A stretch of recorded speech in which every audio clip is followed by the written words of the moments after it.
Gloria a Dios, así es. Qué bueno verles en esta mañana. Siempre es una bendición, pero una gran responsabilidad estar aquí. Y me gustaría que me acompañaran al libro de Nehemías, que es el libro en el cual hoy vamos a estar meditando en la palabra. Pero antes de ello vamos a poner este tiempo en manos de Dios, aunque Cristian ya antes de subir lo hizo, pero me siento más tranquila. Señor Jesús, muchísimas gracias por esta mañana, gracias porque tú lo haces todo, Padre, porque eres tú quien nos ha permitido estar aquí en esta mañana, Señor, eres tú quien hace todas las cosas en nuestra vida. Señor, yo te pido para que tú hables a nuestro corazón, Señor, a través de tu palabra, que seamos sensibles a tu voz en esta mañana, Señor, que tu Espíritu Santo pues nos diga a cada uno lo que tú quieres que escuchemos, lo que tal vez nos llevas diciendo de alguna manera desde hace tiempo, Señor.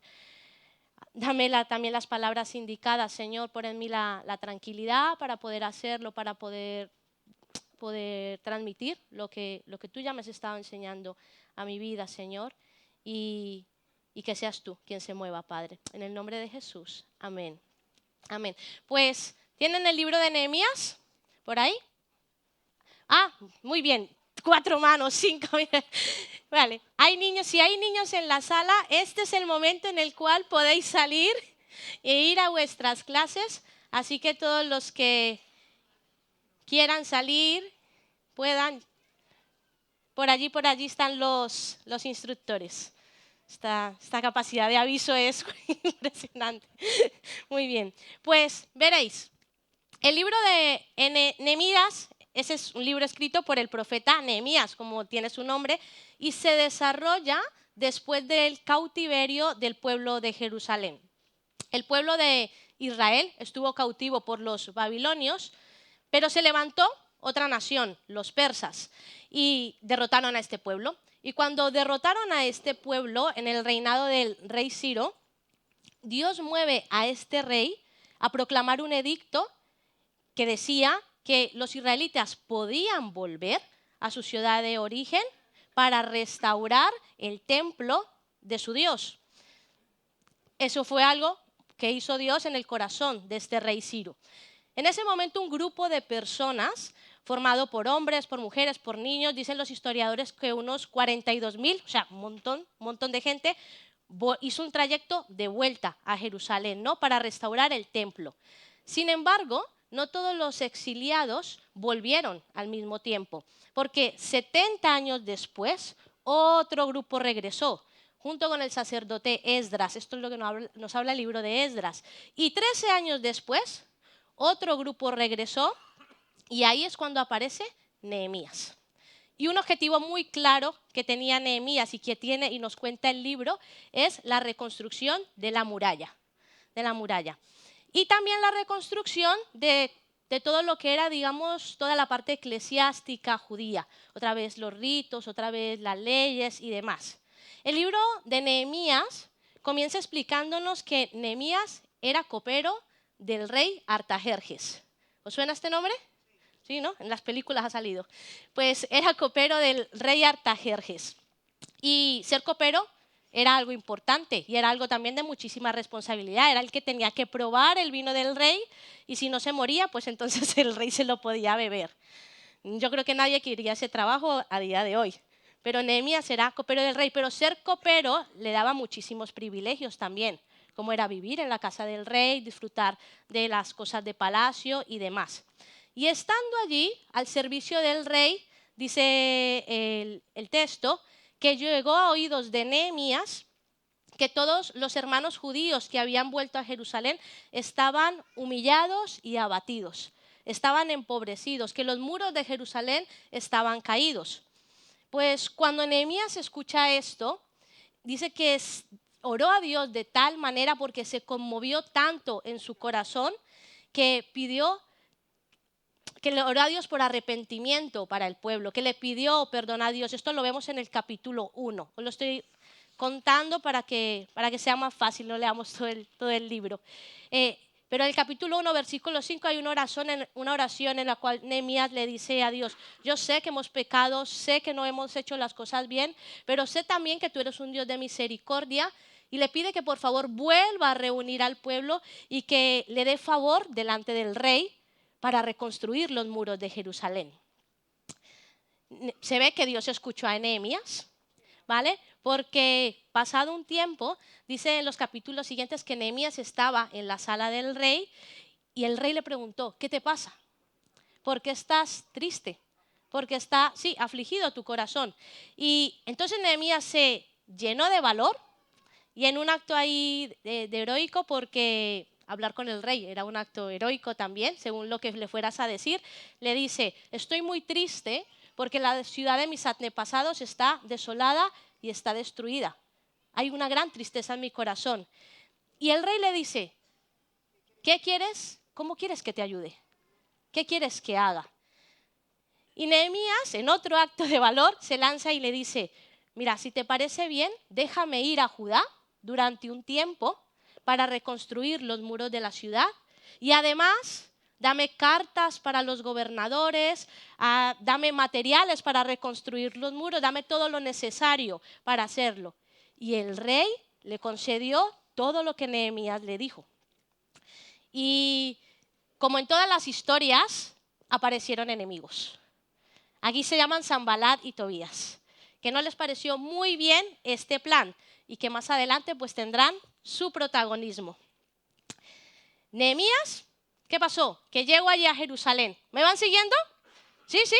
Vale, tengo su atención, ¿no? Nehemías llegó allí a Jerusalén. Dice que de noche la recorrió sin que nadie se diera cuenta. A ver cómo estaba el tema, ¿no?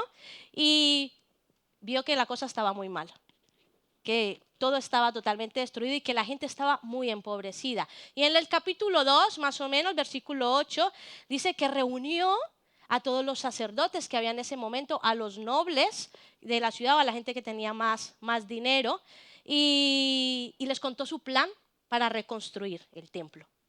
Les dijo que había venido con todo lo necesario para hacerlo. Les contó que el rey le había dado cartas para los gobernadores de las ciudades cercanas para que no les molestaran y para que les dieran los materiales. Y les contó que Dios estaba de acuerdo con ese plan. Y dice en el capítulo 2, versículo 18, que todos los que estaban allí reunidos se llenaron de ánimo y dice, manos a la obra, comencemos la reconstrucción. Todo el mundo se animó y dijo, venga, vamos a hacerlo. Pues empieza la reconstrucción de la muralla, empieza la reconstrucción y en medio de eso se levantan unos enemigos que querían estropear los planes. Eso pasa en el capítulo 4, más o menos. Nos dice que llegó hasta tal punto el asedio de los enemigos para que la muralla no fuera reconstruida, que con una mano tenían que tener la espada y con la otra pues iban trabajando. Y así lo hacían de día y de noche. Y nos dice que también que tenían como centinelas así en las diferentes partes de la ciudad, por si venían los enemigos, pues tocar el cuerno y que la gente estuviera alerta. De algún modo todo el mundo se había unido para esta labor, estaban todos a uno, preparados. Capítulos siguientes vemos que la ciudad no estaba solamente destruida físicamente, sino que también estaba destruida en su esencia. Porque nos cuenta que Nehemías se dio cuenta que no estaban teniendo misericordia unos con los otros, aunque eran del mismo pueblo, aunque habían venido exiliados, aunque habían pasado de estar cautivos a ser libres, no estaban teniendo misericordia los unos con los otros. Los nobles o los que tenían más riqueza, cuando le prestaban dinero a los que eran más pobres, les cobraban unos intereses altísimos. Cuando les daban comida también se las cobraban muy cara. En definitiva, no habían vuelto a ser el pueblo con el que Dios había soñado, ¿no? Y tampoco habían vuelto a poner en práctica las leyes que Dios les había mandado. Entonces Nehemías en ese momento se vuelve a reunir con los nobles y les hace jurar en medio de toda la asamblea que le van a perdonar las deudas a todos a los que les han prestado dinero, que no van a cobrar los intereses, que él mismo no va a cobrar nada de lo que ha dado y les hace jurar esto delante de todo el mundo. Todo el mundo está de acuerdo. Y en ese momento Nehemías es nombrado gobernador de la ciudad. Saltamos al capítulo 8 y nos cuenta que estando todo el mundo en la plaza del pueblo, quiero que os vayáis imaginando, ¿no? Las cosas, estando todo el mundo en la plaza del pueblo, pidieron a Esdras, el escriba, que volviera a sacar el libro de la ley de Moisés, un libro que no había sido leído en muchísimo tiempo, ¿no? Y lo leyeron delante de hombres, mujeres, niños y todos los capacitados para entender, nos dice el texto. Y en el capítulo 8, versículo 3 nos dice que los oídos de todo el pueblo prestaba atención a lo que se estaba leyendo. A raíz de esto, empezaron a hacer cambios en la vida cotidiana para cumplir la ley que habían leído. Volvieron a instaurar la fiesta de las enramadas, una fiesta muy importante, vamos a dejarlo así. Volvieron a ayunar, confesaron sus pecados, en fin, comenzaron a cumplir la ley otra vez. Luego nos cuenta que hicieron una fuerte alianza y un compromiso que pusieron por escrito y que firmaron Nehemías, todos los sacerdotes, los levitas, la gente de influencia, y que además decidieron separarse del pueblo que vivía con ellos allí, pero no era del pueblo de Dios, no era el pueblo de Israel. Dijeron, nos vamos a separar para ser un pueblo apartado, para ser el pueblo que Dios quiere, ¿no? Y se comprometieron a caminar en la ley de Dios. Y vale la pena resaltar que estos son algunos de los compromisos que adquirieron. Se comprometieron a no casar a sus hijas e hijos con gente que no fuera del pueblo judío, a no comprar nada de comida ni de mercancías si se vendía en sábado o en algún día sagrado. También se comprometieron a no cultivar la tierra y a perdonar todas las deudas el séptimo año, cada 7 años. A dar cada año una ofrenda al templo de Dios. También echaron a suertes a qué familia les correspondía traer cada año la leña al templo para quemarla para los sacrificios. Se comprometieron a presentar cada año en el templo los primeros frutos de la tierra, los primeros primogénitos de sus hijos y de su ganado, y a entregar a los levitas el diezmo del fruto que produjera la tierra. O sea, compromisos muy importantes. Y dice que todos los que estaban allí presentes se comprometieron a ello. Dijeron, sí, lo vamos a hacer. Bueno, pues Nehemías se va, porque claro, tenía que volver. El rey le había dicho que le daba un tiempo, no le había dicho que se quedara allí para toda la vida. Así que Nehemías se va y vuelve a ser copero del rey, pero deja, digamos, todo esto en orden. Él va, reconstruye la muralla, supervisa todo esto, además vuelve a sacar la ley a la luz y lo deja, digamos que todo en vereda, ¿no? En el capítulo 13 nos cuenta que Nehemías vuelve y se encuentra con que hay algunas irregularidades en medio del pueblo. Y es muy específico el capítulo 13 en decirnos lo siguiente: que no se había dado a los levitas lo que correspondía, que el templo estaba totalmente abandonado, que también se enteró que trabajaban en sábado y que también estaban comprando y vendiendo los días sagrados y en sábado. Y encima descubrió que había judíos y mujeres y hombres que se habían casado con gente de otras tierras. Vamos, que no habían hecho nada que habían dicho, absolutamente nada. Y a medida que Nehemías se iba encontrando con estas irregularidades, pues en todas ellas iba intentando volverlas a poner en vereda. Iba intentando volver a decirle a la gente, arrepiéntete, y bueno, ahora otra vez vuelve a hacer esto. Y así termina el libro de Nehemías, haciendo estas declaraciones, con el Nehemías dirigiéndose a Dios y diciendo, acuérdate de mí, Dios mío, para mi bien.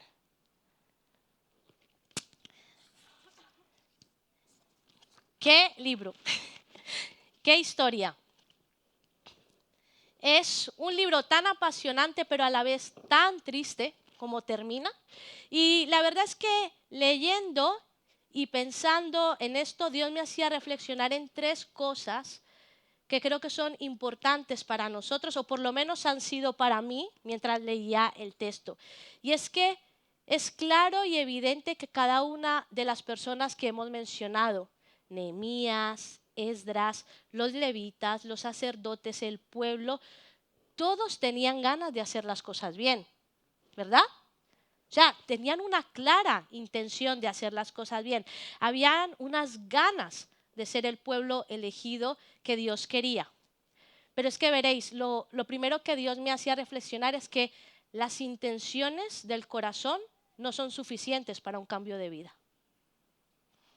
Y es que esta gente no es muy diferente a lo que no somos nosotros hoy en día.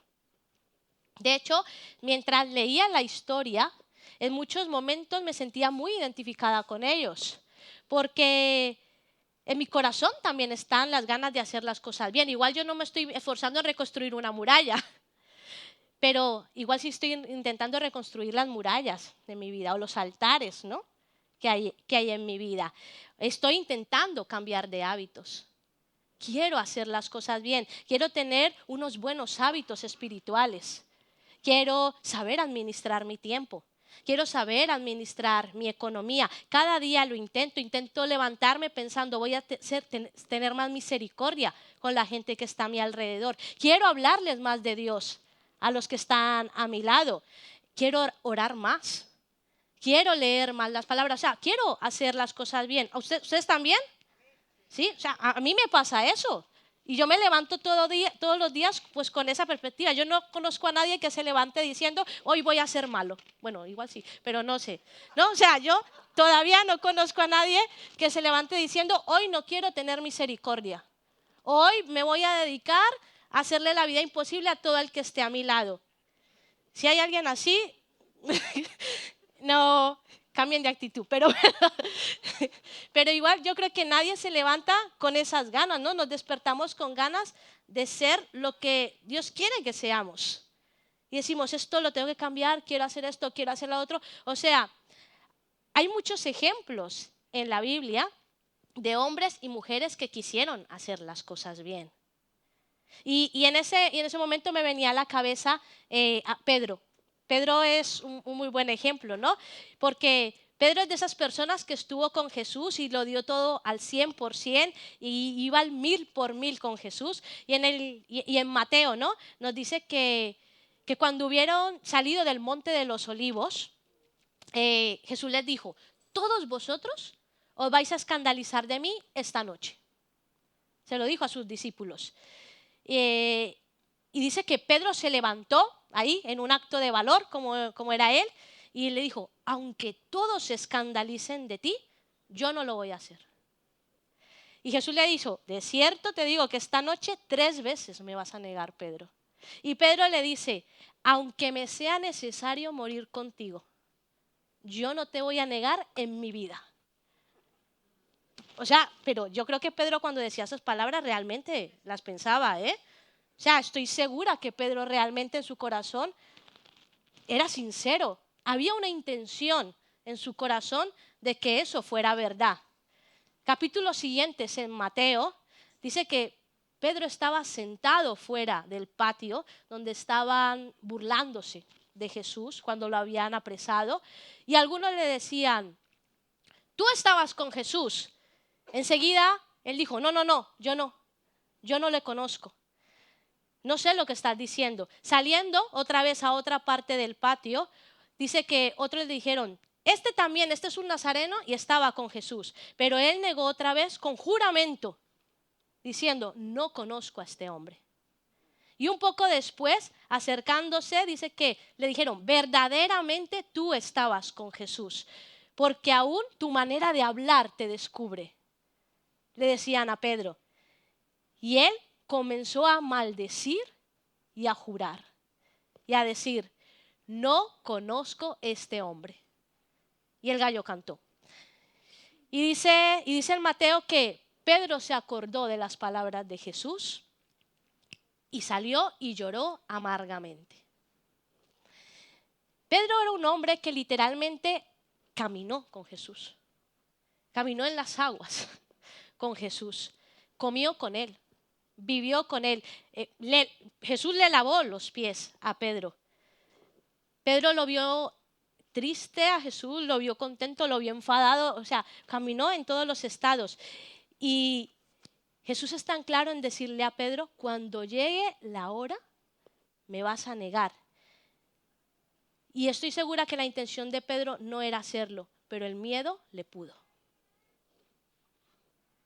El miedo le pudo, pero porque un cambio de vida que sobrepase cualquiera de nuestras tendencias, cualquiera de nuestras emociones, no nace de nuestro corazón, sino que nace de un descubrimiento genuino de quién es Jesús y quiénes somos nosotros en Él. Nace de una relación constante y genuina con Cristo. Y yo no sé a ti, pero a mí me hace pensar mucho esto en qué clase de relación estáis teniendo con Dios.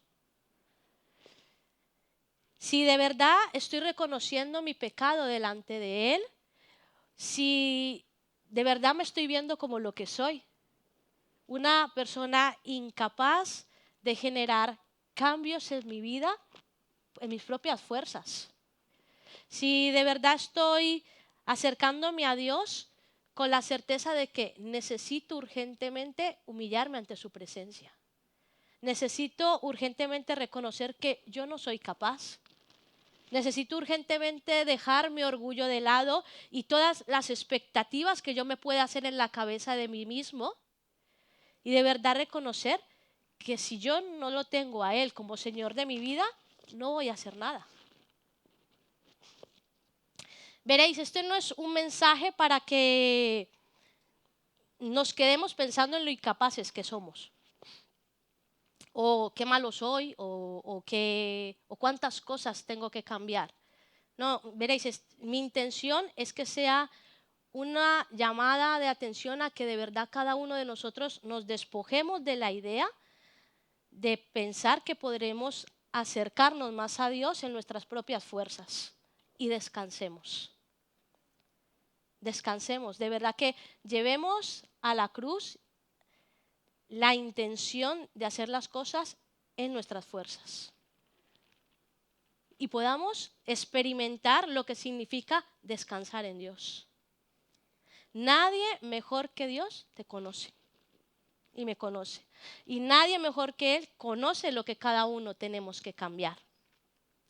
Mi deseo en esta mañana es que podamos descansar en Dios.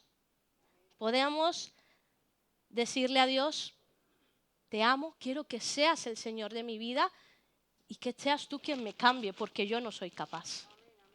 Porque yo no lo voy a hacer y porque voy a estar tropezando en la misma piedra 35,000 veces a lo largo de mi vida. Y es una realidad, yo lo experimento constantemente y me frustro. Y me sabe mal cuando vuelvo otra vez a caer en lo mismo, aunque tenía muchas ganas de no hacerlo. ¿Os pasa? Y es como que vivimos ahí y no terminamos de salir de ese bucle, ¿no? Pero hoy Dios nos está diciendo, reconoce que no puedes, pero Él sí. Que me necesitas, reconoce que me necesitas. ¿Cuál es la tarea de cada uno de nosotros? Pues rendir nuestra vida a Él. Recuperar nuestros tiempos de intimidad con Dios. De verdad, dedicarnos a lo que es importante, que es hablar con Él. Compartir con Dios, tener tiempos de calidad con Dios donde podamos escuchar su voz. ¿De qué nos vale decir, me voy a cambiar mi forma de decir, no voy a gritar tanto, no voy a enojarme tanto, no voy a ser más amable con el que está a mi lado, si no hablamos con Dios?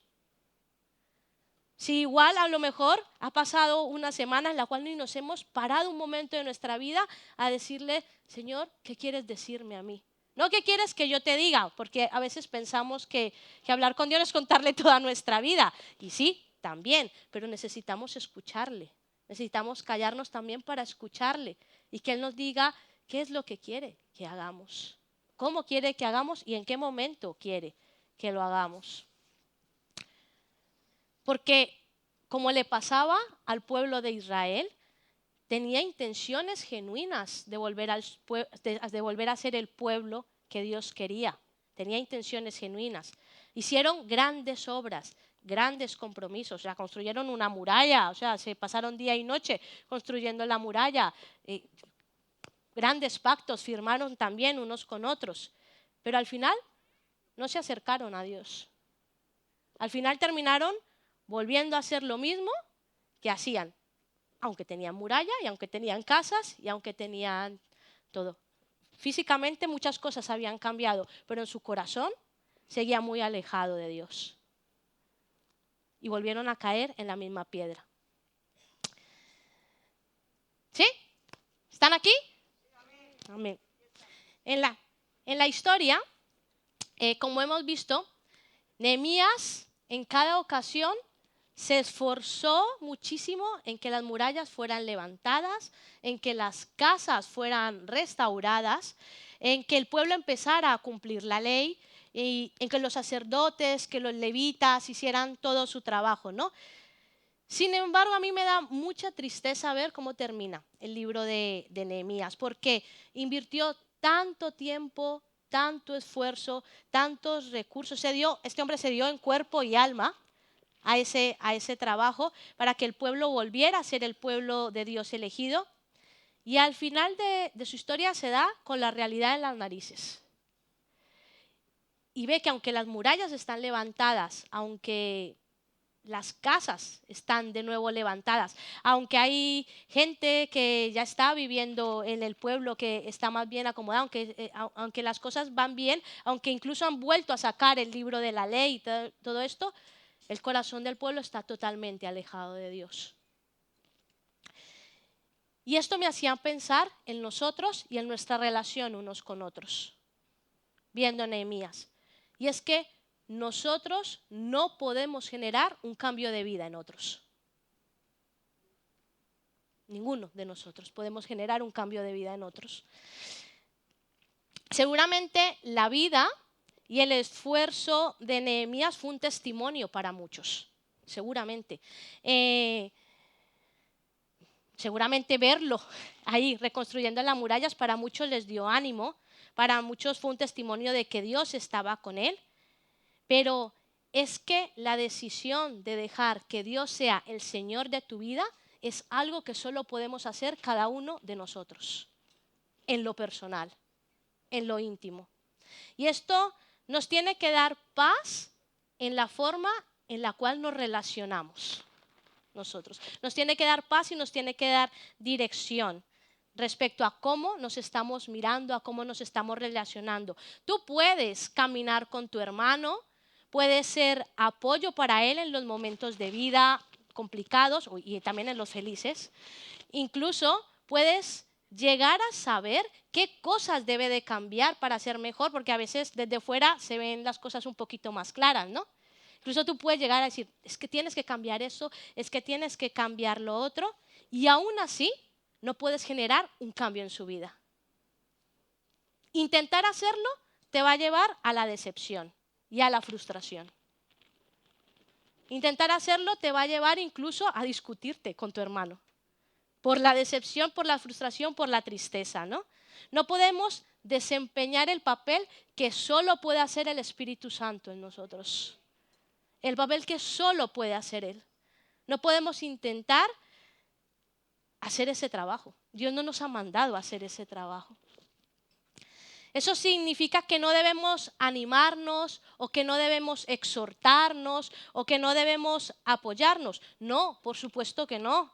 Eso no significa eso. Significa que aunque hagamos estas cosas, nunca debemos pretender que el otro haga un cambio porque nosotros creamos que lo tenga que hacer o porque nosotros nos esforcemos en hacerlo.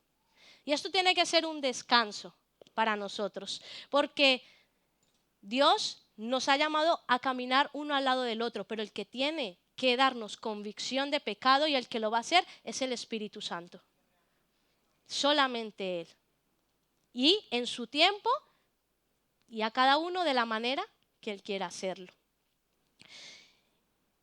Y esto me hacía pensar es hasta dónde llega la responsabilidad de cada uno. Porque si tú crees que por hacer más o menos, la persona que está a tu lado va a estar más o menos cerca de Dios, te estás poniendo una carga que Dios no te ha dado. Tú solito. Por tú hacer más o menos, el que está a tu lado no va a estar más o cerca de Dios. ¿Que tu testimonio influye?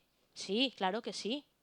Que mi testimonio influye al que está a mi lado. Que cuando vemos a las personas nos animamos o nos podemos echar un poquito más abajo. Claro que sí. Pero no es determinante para la vida del otro. Porque veréis, la otra cara de la moneda es que si tú crees que tu relación con Dios depende de lo que hagan o dejen de hacer los que están a tu alrededor, estás evadiendo por completo tu responsabilidad. Estás echando todos los balones fuera. Porque la relación con Dios es única y depende de cada uno de nosotros. Dios no le va a pedir cuentas a Josu de lo que yo haga con mi vida. Ni yo me voy a presentar delante de Dios a decirle, oye, es que no me acerqué más a ti porque Josu, esto o lo otro. Dios me va a decir, yo ya hablaré con Josu, pero tu responsabilidad era conmigo. Y eso es una realidad de la cual tenemos que estar presentes. Pero también nos tiene que ayudar a cómo nos vemos los unos a los otros. A descansar en el hecho de que el cambio de mi hermano lo hace el Espíritu Santo, depende de Dios. Y que yo tengo que encargarme de lo que yo tengo que encargarme, que es de mi relación con Cristo. Las palabras de Nehemías son desgarradoras, porque yo me imagino a él volviendo a la ciudad a la que tanto había invertido, a la que tanto tiempo le había dedicado, había estado ahí presente, ¿no? Y ver que todos los compromisos que habían adquirido, es que casi en la lista todos no habían hecho nada, absolutamente nada. Habían dicho sí, pero al final no. Que no nos pase como a Nehemías. Que nuestra relación con otros pueda ser la que Dios quiera, que yo pueda entender que soy soporte para ti, que puedo acompañarte, pero que no soy quien va a transformar tu vida. Que no soy, que por mí no va a ser que estés más cerca o más lejos de Jesús. Y por otro lado, que cada uno seamos responsables en asumir que nuestra relación con Dios no depende de lo que haga o deje de hacer el que está a mi lado. Que Dios me quiere a mí y quiere tener una relación conmigo. No lo quiere tener conmigo a través de. Y eso tiene que ser un descanso también para nosotros. El pueblo de Israel, Nehemías y diferentes profetas se esforzaron en distintas ocasiones en reconstruir la muralla, el templo, las leyes, de diferentes formas. Lo vimos en el libro de Nehemías, en Esdras, en Jeremías, en Malaquías, en todo lo que termine en Ías, ahí. El pueblo estaba reconstruyendo la muralla, reconstruyendo el templo, volviendo a reconstruir los altares, intentando volver a cumplir la ley. Durante muchísimo tiempo y muchísimas personas lo intentaron. Sin embargo, todos esos esfuerzos terminaron en decepción. El pueblo siempre terminaba, el pueblo de Israel en lo que estamos hablando, siempre terminaba volviendo a hacer lo malo, volviendo a tener el corazón alejado de Dios, volviendo otra vez a caer en la misma piedra. Y los que ayudaban a la reconstrucción volvían a estar decepcionados, volvían a estar preguntándole a Dios por qué, con el corazón entristecido. Y es que al final Dios en su palabra es muy claro y también muy misericordioso en enseñarnos que el único camino que tenemos para encontrarnos con Dios es Jesús. Y en eso yo estoy muy agradecida con Dios en esta mañana. Veréis, en Juan 14, yo creo que en Juan 14, 6, algunos seguro se lo saben, dice, Jesús les dijo, yo soy el camino, la verdad y la vida. Nadie puede llegar al Padre si no es por mí. Si me conocéis a mí, conoceréis a mi Padre y a quien en realidad ya desde ahora conocéis, porque me conocéis a mí y me habéis visto. No hay obra humana, esfuerzo humano, cambio humano, incluso de vida, que pueda acercarte a Dios. Solo en la rendición completa de nuestra vida a la obra de Jesús podemos encontrarnos con Dios. De una forma real y cara a cara. Y eso transformará nuestra vida. Solo a través de Jesús podemos ser transformados. Cuanto más rápido reconozcamos que nuestras fuerzas y humanidad no son capaces para tener una relación genuina con Dios, más pronto estaremos cerca de encontrarle. No nos merecemos que Dios nos ame. No nos merecemos que tenga misericordia de nosotros. No nos merecemos que nos bendiga. No nos merecemos que nos ayude día a día. No hemos hecho, ni hacemos, ni haremos nada de mérito para que esto suceda. No lo haremos, jamás. Si eso sucede día a día, es porque Jesús murió en la cruz por ti y por mí. Si eso sucede día a día, es porque Jesús ya lo hizo todo. Es porque Dios nos amó tanto que ha dado a su Hijo y murió y derramó hasta la última gota de su sangre para que tú y yo seamos salvos. No nos esforcemos en querer hacerlo a nuestra manera. Es muy frustrante, hermanos. Y de verdad que cuando yo estudiaba esta palabra, Dios me decía, Lina, deja de hacerlo a tu manera. Lina, yo necesito que me escuches más a mí. Que pases más tiempo conmigo. Por hacer más o menos no va a ser mejor. Y yo quiero dejar de estar frustrada. Yo quiero empezar a disfrutar de lo que Jesús ya hizo en la cruz por mí. Y en mi corazón hoy está profundamente agradecido por cuánto Dios nos ama, por cuánto nos conoce, por cuánto reconoce mis deficiencias, mi falta de madurez en muchos aspectos, por cuánto me conoce en saber de cuántas cosas tengo que cambiar y aún así me ama. Y te ama a ti. Y quiere que tú también estés más cerca de Él. Yo no quiero vivir mi vida como la vivió ni Nehemías, ni ninguno de los profetas, ni el pueblo de Israel. En el sentido de llegar a la decepción, ¿sabéis? En el sentido de llegar a decir, por mucho que yo haga, o sea, por mucho que tú ores, si no reconoces que solo a través de Jesús puedes hacer un cambio de vida, no va a pasar nada. Aunque te leas la Biblia 50 veces.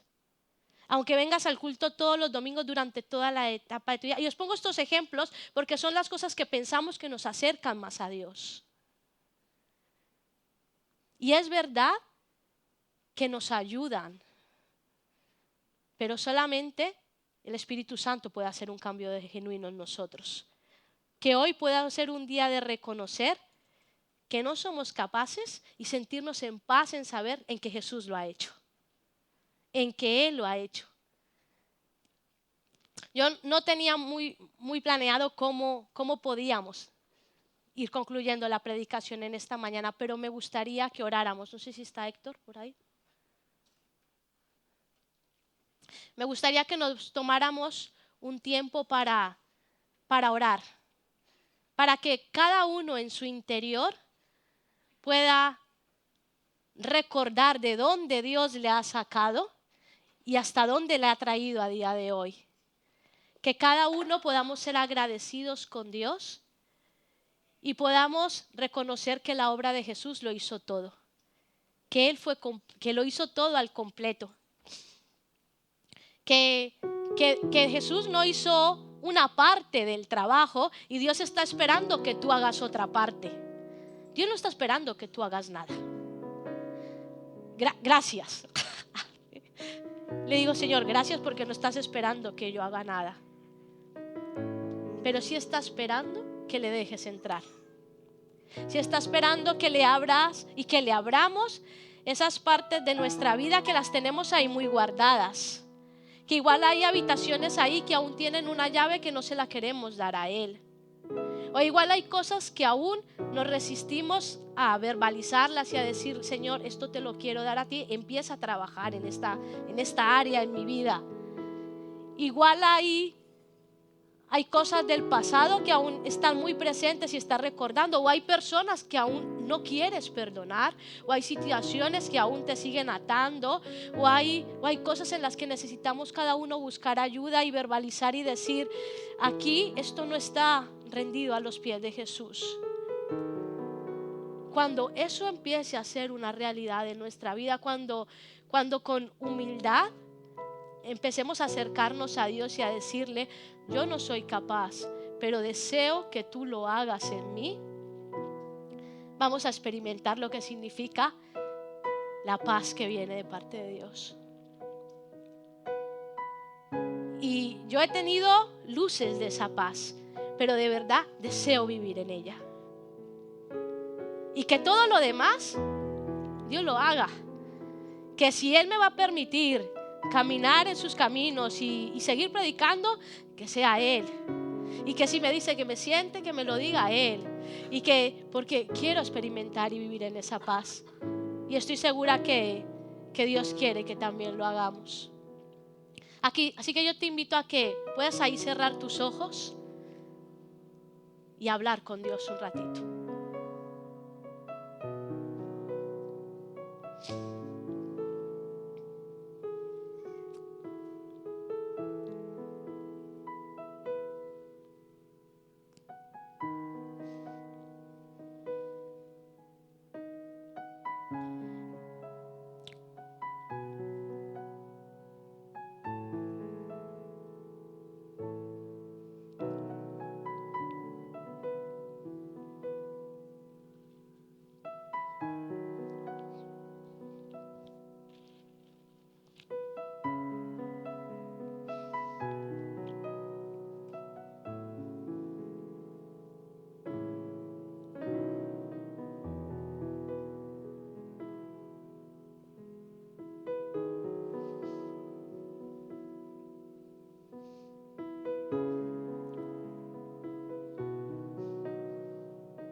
Dios, gracias por tu amor que sobrepasa todo mi entendimiento, Jesús. Gracias por la cruz. Gracias por amarme y amarnos tanto como para morir en la cruz, para que fuéramos libres, para que fuéramos salvos, para que seamos tus hijos. Dios, gracias por haber hecho la obra completa. Señor, gracias porque hoy nosotros podemos disfrutar de la gracia. Porque hoy podemos disfrutar del hecho de sabernos hijos tuyos, sabernos herederos tuyos. Señor, el pueblo de Israel en ese tiempo solo tuvo una promesa, pero nosotros hoy estamos viviendo la promesa de la gracia. Señor, que tu Espíritu Santo nos convenza de pecado. Que tu Espíritu Santo nos convenza de la justicia que viene de parte de ti, Señor. Que tu Espíritu Santo nos convenza de cada una de las cosas que hay en nuestra vida y que tú quieres transformar. Señor, hoy queremos rendir nuestro corazón a ti y que tú seas el Señor de nuestra vida. Yo ya no quiero tener más señores en mi vida. Quiero que tú lo llenes, lo transformes todo, Padre. Señor, enséñanos a vernos como tú nos ves, a relacionarnos como tú nos ves, que podamos ser soporte de nuestros hermanos sabiendo que tú estás haciendo la obra en cada uno de ellos, Padre. Y enséñanos cada día a humillarnos, no como una humillación que la entendemos nosotros como algo a veces malo, Señor, sino como esa humillación que nos va a traer el mejor regalo, que es tu presencia, que es estar a tu lado, despojarnos de todos nuestros orgullos y despojarnos de este peso que nos hemos puesto muchas veces de pensar que somos nosotros quienes nos acercamos a ti, cuando en realidad eres tú quien nos está buscando incansablemente. Cuando en realidad eres tú que está ahí fiel, eres tú quien está ahí diciendo: aquí estoy, nunca me he ido, siempre he estado a tu lado, Señor. Que podamos descansar en eso y en disfrutar nuestra vida contigo, Padre. En disfrutar nuestra vida aquí, disfrutar la nueva vida aquí en la tierra contigo, Jesús. Disfrutar de tu reino aquí contigo, en nuestro día a día y en nuestro caminar diario, en nuestras familias, en nuestros trabajos, en todas las áreas en las cuales nos movemos, Padre. Muchísimas gracias por Jesús. Muchísimas gracias por tu amor, Jesús. Te amamos, Padre.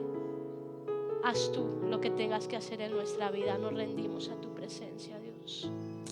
Santo tú eres, Dios. De verdad deseo que esto que he podido compartir con vosotros hoy, yo sé que en 20 minutos, no sé cuánto he tardado, yo sé que en 20 minutos hay muchas cosas que se quedan en la cabeza, pero hay muchas cosas que hay que digerir. Yo he tenido mi tiempo para hacerlo. Os invito a que vosotros en casa podáis tener vuestro tiempo de calidad con Dios, podáis volver a recordar cosas que hemos estado hablando hoy y que Dios os hable también a vosotros. Da igual la edad que tengas, si eres muy joven como yo o si eres mayor, o si tienes un año en el Evangelio, o tal vez hoy es la primera vez que has escuchado que Jesús te ama. Da igual. Dios está deseando tener una relación contigo. Está loco porque tú te enamores de Él. Está buscándonos incansablemente de todas las maneras posibles. No se cansa de hacerlo. Aún si llevas 70 años en el Evangelio, puedes enamorarte más de Dios. Más. No hay límite para el amor de Cristo. Amén. Que Dios te bendiga.